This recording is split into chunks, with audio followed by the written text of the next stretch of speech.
আমি তাকে ভালোবেসেছি তার সৌন্দর্য দেখিনি। সে যেমনই হোক, আমি তার থেকে সুন্দর কাউকে চাইনি। তার মুখ থেকে ভালোবাসার কথা শোনাটা ছিল আমার জীবনের শ্রেষ্ঠ উপহার। আফসোস, এটা ছিল তার অভিনয়। তবে আমার ভালোবাসাটা অভিনয় নয়, বরং তার এই অভিনয়ের কারণে তাকে পাওয়ার যুদ্ধে আজ আমাকে মানতে হলো হার।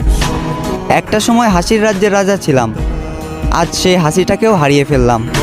আমি জানি আমি তার প্রথম নয়, বরং দ্বিতীয় ভালোবাসা ছিলাম। তবুও সে চিন্তাবাদ দিয়ে তাকে ফুলের মতো আগলে রাখলাম।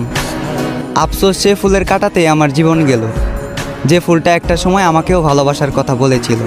খারাপ তো তখনই লাগলো যখন দেখলাম চোখের সামনে অতি আপন মানুষটা হয়ে গেল পর।